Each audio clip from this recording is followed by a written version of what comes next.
ಭೂಮಿ ಗುಂಡಗಿದೆ. ಒಮ್ಮೆ ನಮ್ಮನ್ನ ಭೇಟಿಯಾದವರು ಮತ್ತೆ ಯಾವ ಜಾಗದಲ್ಲಿ ಹೇಗೆ ಬೇಕಾದರೂ ಭೇಟಿಯಾಗಬಹುದು. ಇದೇ ರೀತಿ ಪೆನ್ ಡ್ರೈವ್ ಪುರಾಣದ ಮಧ್ಯೆ ಪ್ರವಾಸ ಹೋಗ್ತೀನಿ ಅಂತ ಗುಂಡಾಗಿರೋ ಭೂಮಿಯನ್ನ ಸುತ್ತಾಡೋದಕ್ಕೆ ಹೋದಂಥ ದೇವರಾಜೇಗೌಡ ನಿನ್ನೆ ಅಚಾನಕ್ಕಾಗಿ ಪೊಲೀಸರ ಭೇಟಿಯಾಗಿದ್ದಾರೆ. ಊರಿಗೆ ಬಂದವರು ಪೊಲೀಸ್ ಸ್ಟೇಷನ್ಗೆ ಬರದೇ ಇದ್ರೆ ಹೇಗೆ ಅಂತ ಹಿರಿಯೂರು ಪೊಲೀಸರು ದೇವರಾಜೇಗೌಡರನ್ನ ಅತಿಥಿ ಮಾಡಿಕೊಂಡಿದ್ದಾರೆ. ಬಳಿಕ ಹೊಳೆನರಸೀಪುರ ಪೊಲೀಸರ ಕೈವಶವಾದ ವಕೀಲರು ವಿಚಾರಣೆಯ ಚಕ್ರ ವ್ಯೂಹಕ್ಕೆ ಸಿಲುಕಿ ವಿಲವಿಲ ಅಂತಿದ್ದಾರೆ.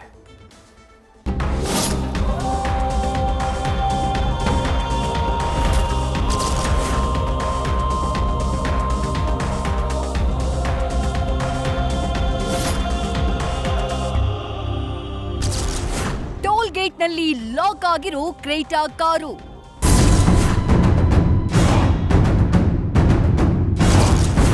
ಕೆನ್ನೆಗೆ ಕೈಯಾನಿಸಿ ಕಂಗಾಲಾಗಿರೋ ಸಾಹೇಬ್ರು. ವಕೀಲ ದೇವರಾಜೇಗೌಡ ಇಷ್ಟು ದಿನ ರಾಕಿಂಗ್ ಹೇಳಿಕೆಗಳ ಮೂಲಕ ರಾಜಕೀಯ ನಾಯಕರಿಗೆ ಶಾಕಿಂಗ್ ನ್ಯೂಸ್ ಕೊಟ್ಟು ಟಿವಿಯಲ್ಲಿ ಬ್ರೇಕಿಂಗ್ ಆಗ್ತಾ ಇದ್ದಂತಹ ದೇವರಾಜೇಗೌಡ ನಿನ್ನೆ ರಾತ್ರಿ ಸ್ಲೀಪಿಂಗ್ ಮೋಡ್ಗೆ ಹೋಗಿದ್ರು. ರಾಜ್ಯದಲ್ಲಿ ಪೆನ್ ಡ್ರೈವ್ ಪ್ರಕರಣ ಟ್ವಿಸ್ಟ್ ಮೇಲೆ ಟ್ವಿಸ್ಟ್ ಪಡಿತಾ ಇದ್ರೆ ದೇವರಾಜೇಗೌಡ ಮಾತ್ರ ಗಾಡ್ ಇಸ್ ಗ್ರೇಟ್ ಅಂತ ಫ್ಯಾಮಿಲಿ ಜೊತೆ ದೇವಸ್ಥಾನಕ್ಕೆ ಹೊರಟಿದ್ರು. ಆದ್ರೆ ದೇವಸ್ಥಾನಕ್ಕೆ ಹೊರಟ ವಕೀಲ ಸಾಹೇಬ್ರಿಗೆ ದೇವರ ಬದಲು ಪೊಲೀಸರ ದರ್ಶನವಾಗಿತ್ತು.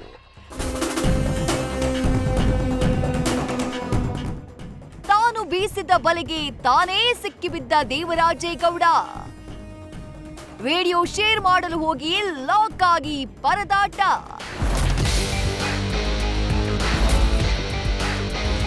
ಕಳೆದ ಏಪ್ರಿಲ್ 1ರಂದು ವಕೀಲ ದೇವರಾಜೇಗೌಡ ವಿರುದ್ಧ ಹಾಸನದ ಹೊಳೆನರಸೀಪುರ ಪೊಲೀಸ್ ಠಾಣೆಯಲ್ಲಿ ಲೈಂಗಿಕ ಕಿರುಕುಳ ಕೇಸ್ ದಾಖಲಾಗಿತ್ತು. ಕಳೆದೆರಡು ದಿನಗಳಿಂದ ಆ ಪ್ರಕರಣದ ಸದ್ದು ಜೋರಾಗಿತ್ತು. ಇಷ್ಟಾಗ್ತಿದ್ದಂತೆ ಕಣ್ಮರೆಯಾಗಿದ್ದ ದೇವರಾಜೇಗೌಡರ ಜಾಡು ಹಿಡಿದು ಹೊರಟ ಹಿರಿಯೂರು ಪೊಲೀಸರು ಮೊಬೈಲ್ ಟವರ್ ಆಧರಿಸಿ ಗುಹಿಳಾಳ್ ಟೋಲ್ ಬಳಿ KA 04 MW 7191 ಕ್ರೇಟಾ ಕಾರ್ನಲ್ಲಿ ಹೋಗ್ತಾ ಇದ್ದಂತಹ ದೇವರಾಜೇಗೌಡರನ್ನ ನಿನ್ನೆ ರಾತ್ರಿ ಲಾಕ್ ಮಾಡಿದ್ರು. ಬಂಧನ ಭೀತಿಯಲ್ಲಿ ಎಸ್ಕೇಪ್ ಆಗೋ ತರಾತುರಿಯಲ್ಲಿದ್ದಂತಹ ದೇವರಾಜೇಗೌಡ ವಿಡಿಯೋ ಶೇರ್ ಮಾಡೋಕೆ ಹೋಗಿ ಎಡವಟ್ಟು ಮಾಡಿಕೊಂಡಿದ್ರು. ನಿನ್ನೆ ರಾತ್ರಿ 8 ಗಂಟೆ 5 ನಿಮಿಷಕ್ಕೆ ದೇವರಾಜೇಗೌಡ ವಾಟ್ಸ್ಆಪ್ನಲ್ಲಿ ವಿಡಿಯೋ ಮತ್ತು ಆಡಿಯೋನ ಅಪ್ಲೋಡ್ ಮಾಡಿದ್ರು.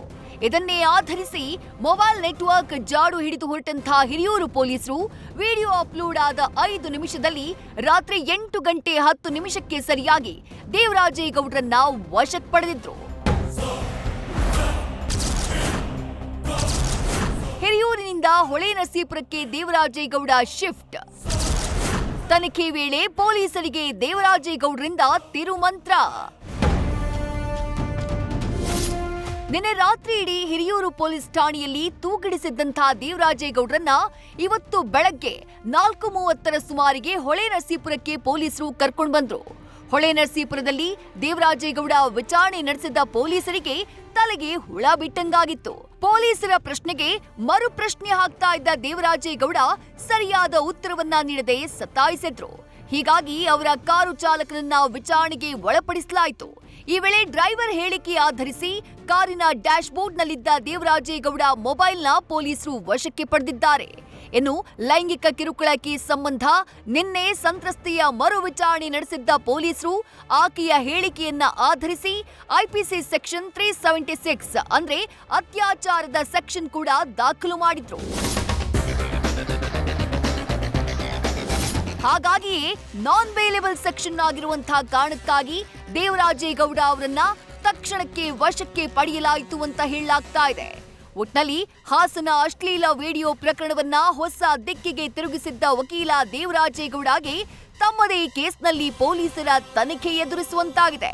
ತನಿಖೆ ವೇಳೆ ದೇವರಾಜೇಗೌಡ ಮತ್ತಿನ್ಯಾವ ಸತ್ಯಗಳನ್ನ ಪೊಲೀಸರ ಮುಂದೆ ಬಿಚ್ಚಿಡ್ತಾರೆ ಎನ್ನುವುದೇ ಸದ್ಯದ ಕುತೂಹಲ. Sandesh, news first, Hassan. News first ನಿರ್ಭೀತಿಯಿಂದ ನಿಮ್ಮ ಪರವಾಗಿ.